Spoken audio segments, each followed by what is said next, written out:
놀랍게 여기니라. 아멘. 오늘 말씀은 이제 12절까지 있는 말씀입니다만, 특별히 1절에서 오늘 이제 3절 말씀을 좀 중심으로 말씀을 좀 함께 나누려고 합니다. 바울과 바나바가 예루살렘 교회에 이제 기근이 들어서 많이 힘들다는 소식을 접하고 헌금을 모아서 예루살렘을 방문하고 다시 안디옥으로 돌아왔습니다. 여러분 25절 보시겠습니까? 12장 25절.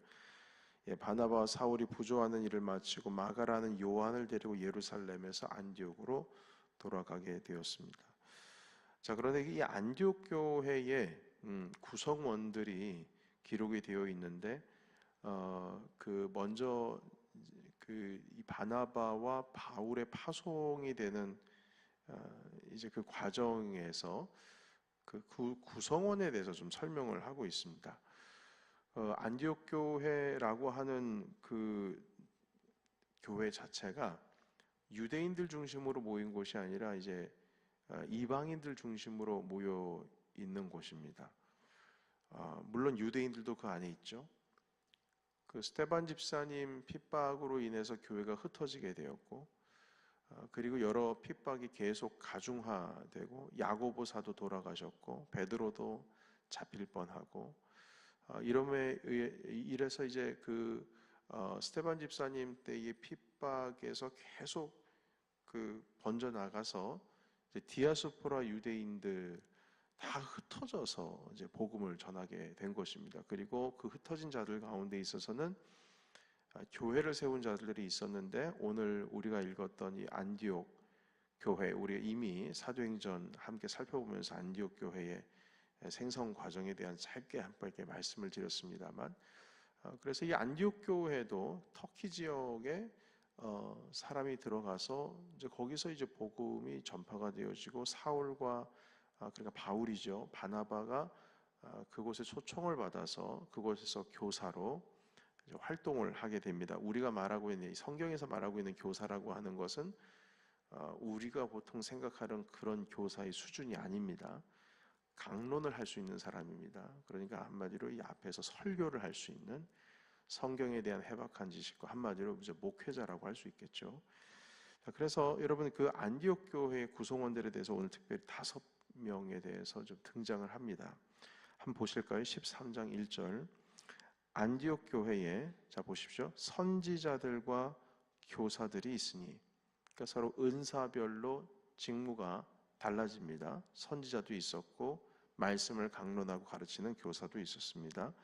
그런데 첫 번째 인물 바나바, 그리고 두 번째 인물 니게르라 하는 시므온, 세 번째 사람 구레네 사람 루기오, 네 번째 사람 분봉왕 헤롯의 젖동생 마나엔, 그리고 사울, 우리가 잘 알고 있는 바울입니다. 그런데 여러분 여기서 우리가 바나바와 이제 사울에 대해서는 잘 알고 있습니다. 이미 우리가 12장까지 있는 말씀 가운데 바나바와 바울이 이제 등장을 하고 있는 모습을 보게 되었고요. 그런데 여기 보시게 되면 니게르라 하는 시므온이 있습니다.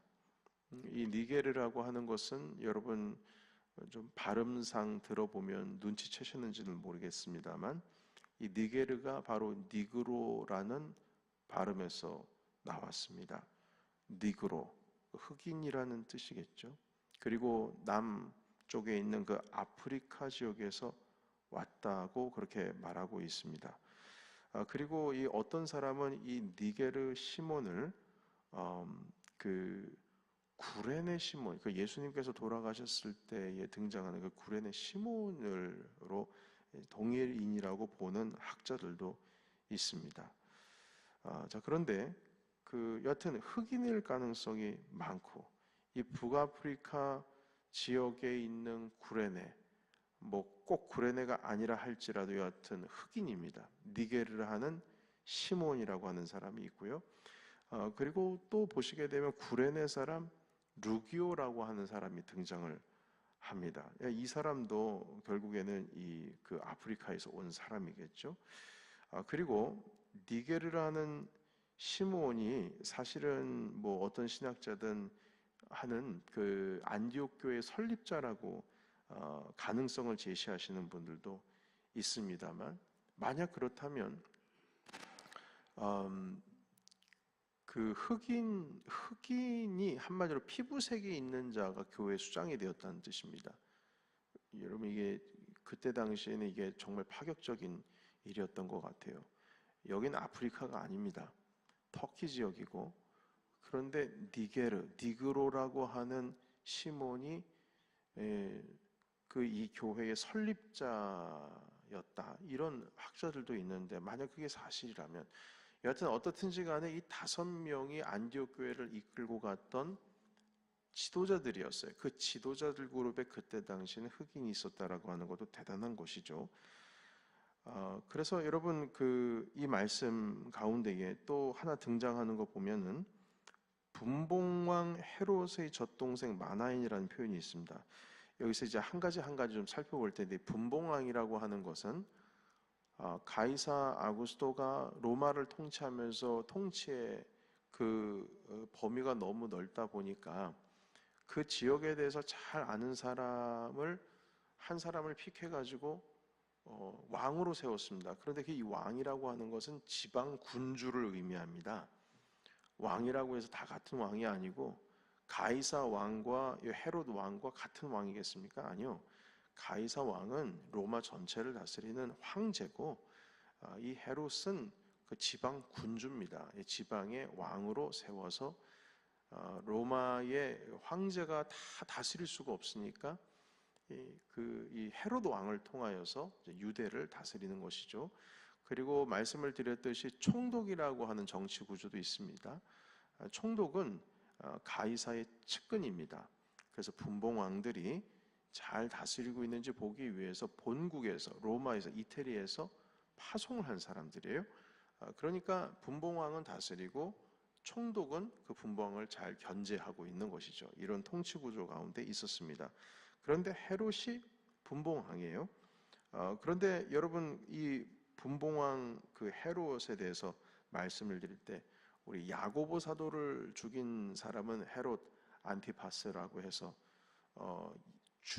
예수님이 어렸을 때에 죽이려고 했던 왕은 헤롯 대왕이고, 그리고 헤롯 대왕에게 아들들이 여러 명이 있었는데 세례 요한을 죽인 사람은 또 다른 헤롯입니다.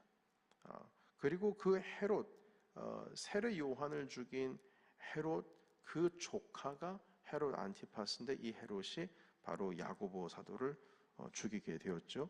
자, 그런데 오늘 우리가 지금 보시게 되는 이 헤롯, 분봉왕 헤롯의 젖동생 마나인이라고 할 때에 이 헤롯은 세례 요한을 죽인 헤롯입니다. 세례 요한을 죽인 헤롯, 그러니까 야고보를 죽인 헤롯이 아니고요.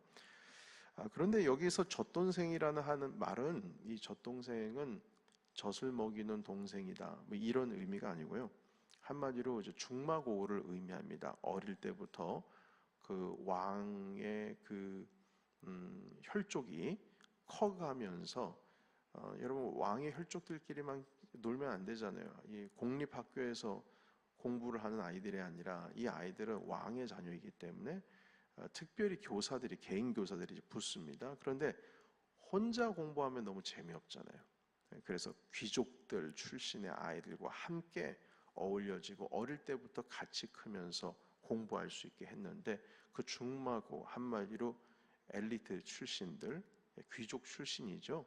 그래서 그 세례 요한을 죽인 헤롯과 어릴 때부터 같이 자라왔던, 같은 정치적인 구조 속에서 헤롯의 측근인 귀족 출신으로서 함께 자라났던 바로 그 사람을 젖동생이라고 합니다. 그런데 그 젖동생 마나인, 한마디로 세례 요한을 죽인 헤롯의 중마고 마나인, 이렇게 할 수가 있겠습니다. 자, 여러분, 이렇게 보면은 이 안디옥 교회의 구성원들이 참 다양하죠. 먼저 피부색이 다르고요. 그리고 하는 말이 다릅니다. 북아프리카 출신 아프리카 출신 사람들이 2명이나 있었고, 그리고 어떤 사람은 헬라어를 사용하기도 하였고, 어떤 사람은 히브리어를 사용하기도 하였고요.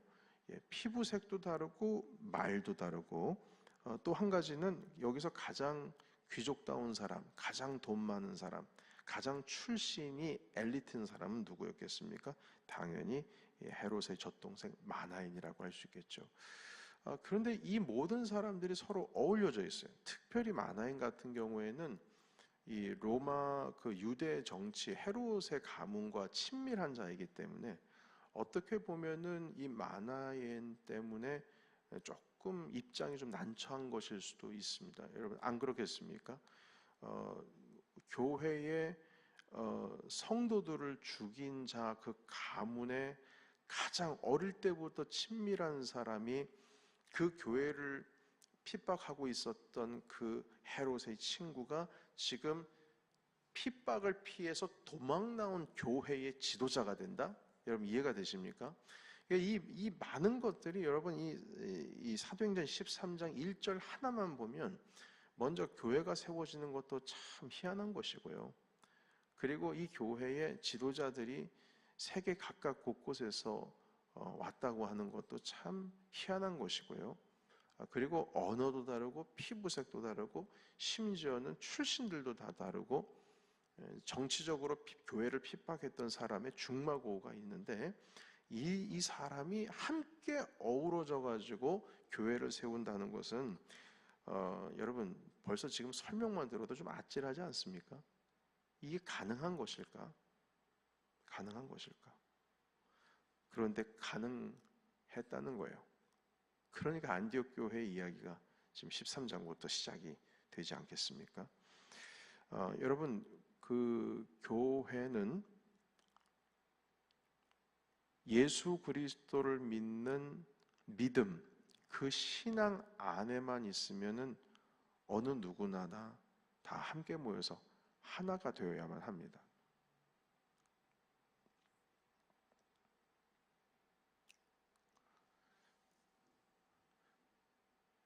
그런데 이 하나가 되는 게 어렵죠.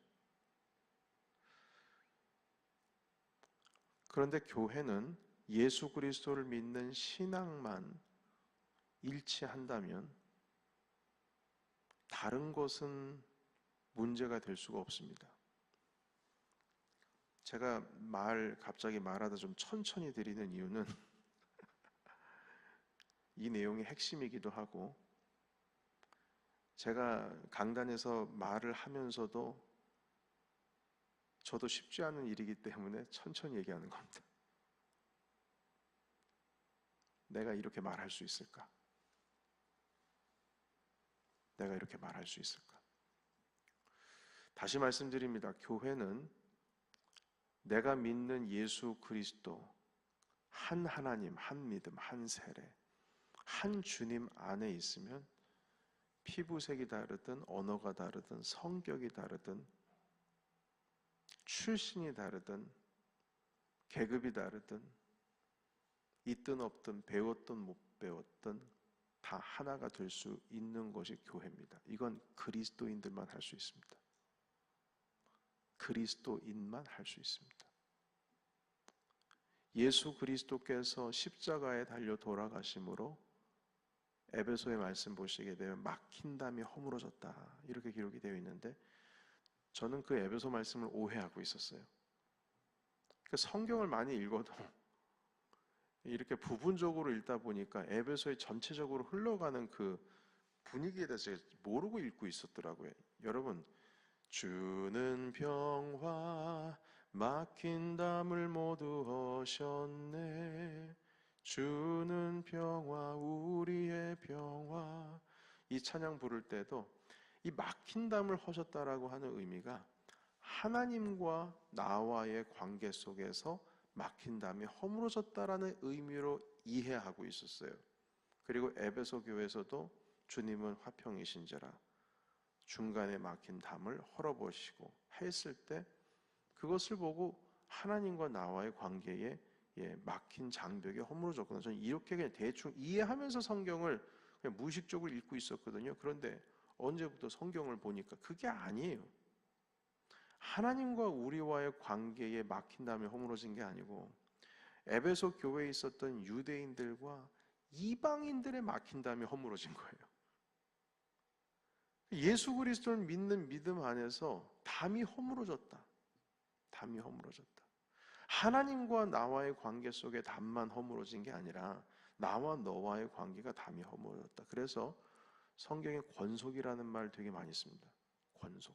권속은 우리 다 아시다시피 가족이란 뜻이에요. 패밀리란 뜻입니다. 다 주님의 한 형제 자매다. 로마 사람들이 교회를 핍박할 때 어떻게 핍박을 했냐면 형제 자매다, 근친상간하는 종교다라고 오해를 해서 핍박을 했었습니다. 왜냐면 다 형제요, 자매요, 형제 자매라고 부르니까요. 초대교회에서는요 직분을 부르지 않았습니다. 목사님, 뭐 집사님, 권사님 이런 거 없었어요. 그렇게 부르지 않았고요. 다 형제님, 자매님 이렇게 불렀어요. 그러니까 다 근친상간하는 종교인 줄 알고 핍박을 했거든요. 그러니까 그리스도 예수 안에서 담이 없습니다. 그때 당시 고린도 교회에서도 서로 부자인 사람과 가난한 사람이 성찬 그릇이 다르고 성찬 상이 달랐거든요. 그런 일이 있으면 안 된다. 다 합치는 겁니다. 그러니까 여러분 우리는 난 저 사람이랑은 진짜 안 돼. 뭐 성격도 안 맞고 뭐 마음도 안 맞고 뭐야 사람 왜 저래? 그럴 수 있죠. 안 맞을 수 있죠. 그러나 뭐가 달라도 예수 그리스도 안에서 하나가 될 수가 있는 것은 그리스도인만 할 수 있습니다. 근거는 뭐냐? 우리 주 예수 그리스도께서 우리를 십자가에서 돌아가셨다 하는 그 믿음 가운데 우리가 있기 때문입니다. 예수님 때문에 다 모든 게 가능한 거예요. 언젠가 말씀을 드렸습니다만 그 조지아주의 클락스턴이라고 하는 그 소도시가 있습니다. 미국 전역에서 전 세계 가운데서 난민의 밀집도를 보면은 넘버 원이라고 합니다. 1위. 밀집도를 말합니다. 인구 수가 아니라 밀집도. 예를 들면 퍼센테이지로 본다면 가장 많은 난민들이 살고 있는 곳이랍니다. 그곳에서 사역을 하고 있는 김재우 선교사님이라는 분이 있어요. 매주 토요일마다 그 가정에서 예배를 드립니다. 난민들 데려다 놓고요. 근데 그 중에는 여기 현지 미국 사람도 있어요. 백인도 있고 흑인도 있고 그 난민을 돕는 사람들이 함께 예배를 드리고 있는데요. 여러분 보통 그 가정에서 예배를 드린다면 몇 명 정도 올 것 같습니까? 제가 사진으로 보니까 한 좋게 30명은 넘는 것 같아요. 애들 포함하면 더 넘을걸요. 그런데 와서 의자가 없으니까 바닥에 앉아가지고 예배를 드리는데 난민들이 영어를 모르지 않습니까? 찬양도 부를 수가 없어요. 그냥 말을 모르니까요. 그런데 영어를 가르치면서도 그 선교사님께서 행하신 건 뭐냐면은 그 난민들이 속해 있는 언어, 자기의 모국어로 번역을 하기 시작합니다. 심지어 노래를 만들기도 하고. 그래서 또한 신앙을 가르쳐주면서 네가 노래를 만들어 오라고 얘기를 해요. 아니면 자기네들이 즐겨 불렀던 민족음악 가운데의 가사를 붙이기도 하고. 그래서 그 노래를 무슨 뜻인지 모르면서도 그 사람의 언어로 찬양을 합니다. 이 찬양은 이러이러한 뜻이 담겨 있습니다. 영어로 설명을 해주고, 그렇지만 오늘은 뭐 요르단의 그 언어로 한번 해보겠습니다. 오늘은 어느 나라의 말로 해보겠습니다. 오늘은 어느 나라의 말로 해보겠습니다. 함께 모여가지고 보니까 언어가 좋게 5개는 넘어가는 거예요. 설교를 한들 뭔 이해가 있겠습니까? 찬양을 한들 뭘 이해가 있겠어요?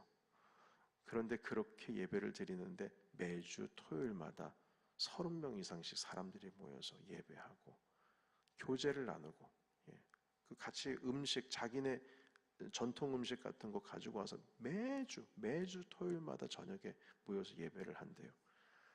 여러분, 그것도 참 힘든 일입니다. 말이 안 통하는 데 가서 내가 준비한 음식을 함께 나눈다는 것도 쉽지 않고, 그 교회가, 교회라고 말할 수는 없겠지만 그래도 옛날 2000년 전의 시대로 말한다면 그건 교회입니다.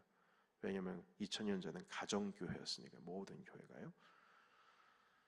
어떤 신학자에 의하면 로마에 있는 교회도 50명이 넘지 않았다, 이런 말을 하는 신학자들도 있습니다. 로마 교회도 작은 교회였다. 우리가 생각하는 100명, 200명 이런 모이는 교회가 아니었고, 심지어는 예루살렘 교회도 3,000명, 5,000명 예수 믿었다고 하지만 그들은 다 디아스포라 흩어져야 했던 사람들이었고, 예루살렘 교회의 성도들도 마가의 다락방에 모일 정도의 수였다, 이렇게 이해를 하신 분도 있습니다. 교회가 크지 않습니다. 그런데 많아봐야 100명. 그렇지만 주님께서 다 흩어져 있었고, 서로 언어가 다르고 피부색이 다르고, 심지어는 이런 말만 다른 게 아니라 성격들도 다 달랄 거예요. 바나바 성격 다르고 사울 성격 다르지 않습니까? 그런데 이들을 5명을 이 안디옥 교회 지도자로 세우셔서, 그리고 이 안디옥 교회는 최초로 선교사 2명을 파송합니다. 바울과 바나바를 파송하고, 그렇게 교회로서 역할을 다하는 그 초대교회, 바로 이방 땅에서의 첫 초대교회가 이제 세워지게 되는 것입니다. 여러분, 우리는 공통적인 게 많아요. 다른 것보다. 첫 번째, 우리는 한국 사람이에요. 우리는 같은 말을 쓰고 있어요. 심지어는 뉴욕이라고 하는 같은 지역에서 살고 있고요. 아무리 멀어봐야 한 30분 차를 타고 다니면 다 다닐 수 있고, 심지어는 전화로, 인터넷으로, 카톡으로 다 연결이 되어 있고, 여러분, 우리 나눌 수 있는 것들이 참 많은 공통적인 것들을 가지고 있지 않습니까? 단지 다른 게 있다면 성격이 서로 다른 거예요. 출신 다른 거는 뭐 해봐야 한국 사람인데, 우리가 다. 근데 그 성격 다른 것 때문에 우리가 흩어질 수가 있겠습니까? 결코 그럴 수 없죠. 오늘 이 안디옥 교회 구성원들을, 지도자 구성원들을 한번 보시면서, 그리스도인들만 할 수 있는 것이 무엇인가? 바로 연합이다.